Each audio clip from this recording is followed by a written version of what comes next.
people, welcome back to my channel. So today I wanted to continue the my grad school journey. I have two videos already about last semester, so if you haven't seen those, definitely go check them out. I'm going to link them up above and below. But basically I wanted to do a summary about last semester and how experiencing grad school for the first time in 2020 was. So don't mind me, I have my little notebook to keep me on track. So the first semester I started in the spring So I started in the spring of 2020, and that was my first semester as a grad student. It took me 3 years to figure out what I wanted to do, but I decided I wanted to go into student affairs and public administration. But basically after this, I want to be able to become a academic advisor. So the first semester started off a little bit rough. Most of my anxiety is what really made it the toughest, but I found a groove, I found a friend, I found a study place, and we, because we were literally in every single class together except for one, and I only started part-time, so I was taking 3 classes instead of the regular 4 that most students take, and we really clicked. We were able to work with each other, and that was lit. Then Corona hit, and it really did switch things up. For me, I am a visual and kinesthetic learner. I need to be in person, I need to be writing notes, otherwise everything you say, everything you do is going over my head, and I'm just not taking it in.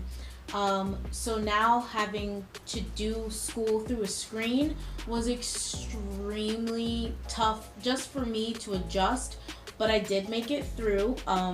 My toughest adjustment was with my computer. I have a Chromebook, but the data and memory on it was not enough. So a lot of the times I was going through and deleting things, either pictures because it syncs from my phone to my computer because I also have a Google phone, and all of my pictures are now on my computer, and so it's telling me, oh, you have all this data used up, and I'm like, what are you talking about? I haven't done anything. So having to go through and just delete old photos from my phone, from my computer, having to download now Zoom, learn that, and a lot of the times I get this message that my CPU is using too much data or energy or something like that. Basically, like, my operating system is not functioning properly because there's too many things happening at once. So I would be lagging, or sometimes it completely bumped me out of the call or the class that I was in. So just trying to figure out when can I have multiple tabs up while in Zoom. When I can't do that, that was a struggle. It honestly continues to be a struggle. My eyes, I've always gotten tired from looking at a screen for too long, so that was something that I had to adjust to. Getting eye drops, I actually just placed an order for some blue light glasses. I will link those down below. I will definitely leave a review for them. If you guys are interested, maybe I'll do that in my next video for grad school, but I don't know how they work yet. From the reviews, they seem to be pretty good. Well, let's see what's next. Group assignments. Group assignments. If a teacher does group assignments on Zoom, they hate you. I'm sorry, but it's true. Group assignments are the actual worst. In person, when you're in physical class together, you take that half an hour that they give you and you discuss things and you plan it out. When you are all in different places, on different networks, different times, like when you're available, you might have be dog sitting, you might have a kid, you might have your family with you. It's just having to get an assignment done and relying on somebody else when you can't physically be in that same space with that person is so hard, and it's so frustrating, and I think group assignments should just burn and go to hell, but that's just me. That was just it sucked. There's no way to get around it. Sucks. Okay, one of the plus sides. So you got a lot of negatives. One of the plus sides, and I guess the way that I was able to manage this change, was that for me, also with being a kinesthetic need to be in person, discussion lectures are the worst types of classes for me because again, I'm not doing anything. You're talking, I'm occasionally taking notes, but it's just that audio to the action. If there's not a constant connection between the two, I'm not really taking in that information. So what I loved is that one of my classes was strictly meeting at the same time, and it was a discussion, it was a lecture class. So I was able to turn off my camera, did not need to explain why I didn't have my camera on, but you mute yourself unless you speak, you turn off your camera, and then I was able to do my life. If I had to go to the bathroom, I just took my computer into my bathroom. My camera's off, my mute is off, so I can pee in solitude but still take in the information. I sometimes was doodling, or I do macrame, as you can see behind me, so I might have been working on a macrame project. I occasionally was taking notes when I knew it was something that I really needed to be focusing on. And the other thing is I made sure that I spoke at least once. At least in this course, part of our participation was that literally you needed to participate in class.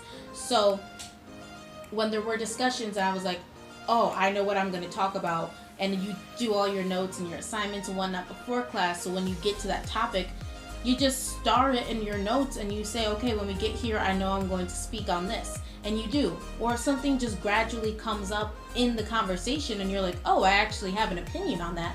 Then you when it's of the appropriate, however you guys go about it, you make a comment. So I was always made sure that I spoke at least once. I always spoke more than once, but I spoke at least once, and that I wasn't just sitting there with my computer staring at the screen or just staring at my classmates, because I'm not gonna learn. It's just not gonna happen. So obviously do what's best for you. If distractions are worse for you, then sit there and stare at that computer, girl or dude.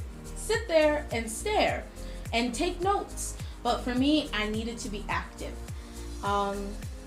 And then by the end of the semester, since we shifted to online learning, a lot of it, after the classes were over, it got down to final projects and papers. So I was able to do a lot on my own time. My other two classes, I was able to work on my own time. Assignments were due at specific times on specific days, but we did not have to meet all together like the one lecture class that I had. And by the grace of God, I did survive. It was annoying, it was frustrating, it sucked. I liked that I didn't have to wear clothes or have to be seen by my classmates.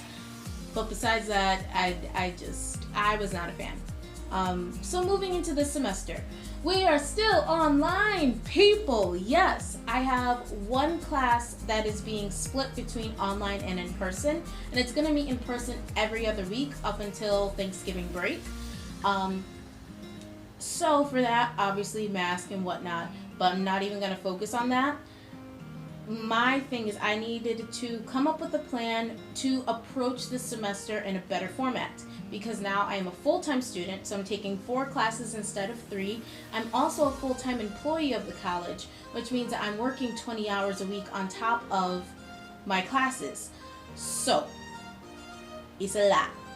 And on top of that, we are mostly online. So here is my plan of approach.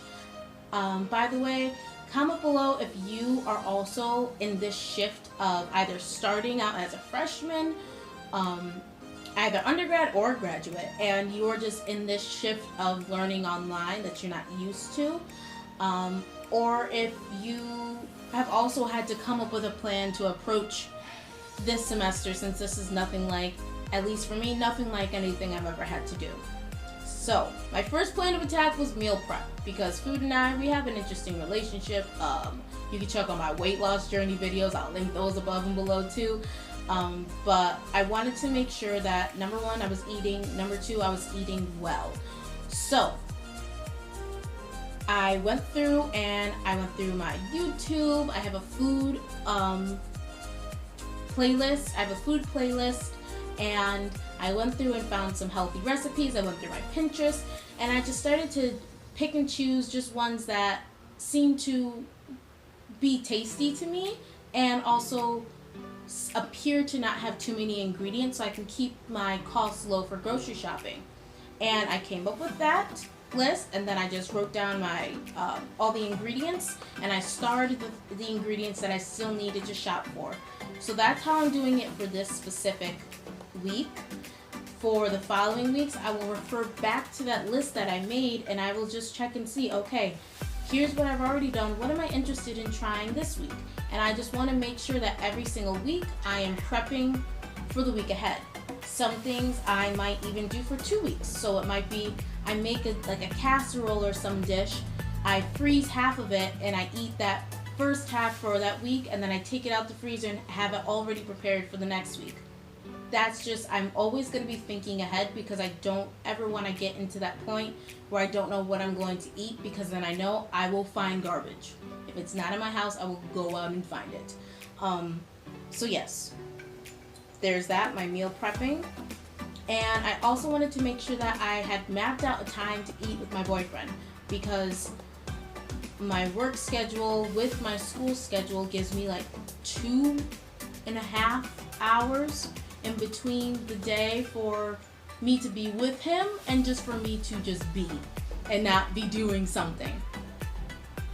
So my routine on Monday, Tuesday, and Wednesday, because thank you, Big Truck, because that's when I have classes. I will wake up around 7 to 8. My body naturally wakes up between that time frame. I do my Bible study, and depending on how I'm feeling, I might do breakfast and my Bible study, or I might do my Bible study, then work out, and then do my breakfast. And I try to keep my workouts about 30 minutes. I have found this awesome hip-hop dance workout. It's 30 minutes. I love the guy. I love his energy. I love the dances. I will link I think I've done 2 or 3 videos. Whatever ones I've done, I will link them below, because they're just so much fun. They get me pumped either for the end of the day or the morning. Whatever it is, whenever I do it, I really truly enjoy doing this workout. And then any time that I have before 9:55, because work starts at 10, I will spend getting ready for the day, relaxing, just kind of getting into myself, my spirit, or catching up on some homework, because I know there will be a point where I will be so tired the night before, but I have something due the next day that I will just need to finish it up in the morning. Then my work is from 10 to 3, and this is also online. I am working as an academic advisor for the school, and I will be taking meetings and phone calls on my computer. Thankfully, I am getting a work computer, so praise God for that, because that stupid little Chromebook that's right over there, she and I, we fighting right now. We is fighting, but it's okay. It's okay. So I will work till 3. Then from 4 to 5:30, that is my time to relax, catch up on any homework I need to. Again, I'm just including that as catch-up time in case I need it, because I know there will come a time when I do. And enjoying dinner. Then I have classes from 6 to 9, and that is also an adjustment, because I am not a night person. For some reason, insomnia has kicked into me hard body, so falling asleep and staying asleep has not been easy. So maybe that's my body's subconscious, really pissy way of preparing for evening classes and for my body to be awake. I hate it, but it's fine, I guess. But 6 to 9 is my class. I don't know if it's going to be that same lecture of everyone on the same screen at the same time, or if it's more of, here are your assignments, watch this video, respond to these messages, write a paper type situation. I'm hoping it's the latter, but that's just me. I will definitely, once school starts and I get an idea for how the structure is, I will come back and give you guys an update. And then that's basically it. For my Monday, Tuesday, and Wednesday.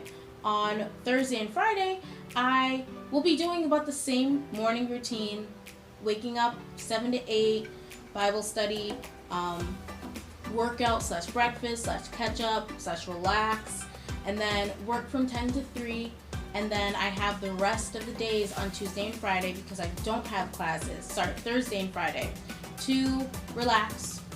That's definitely my core schoolwork time, to of course enjoy dinner, but maybe not at such a structured time, and to work out if I didn't either feel like it or didn't have the time to do it in the morning. So that's my summary and my plan for this semester. I would love to know what your plan is. Comment down below if you'd like to share it.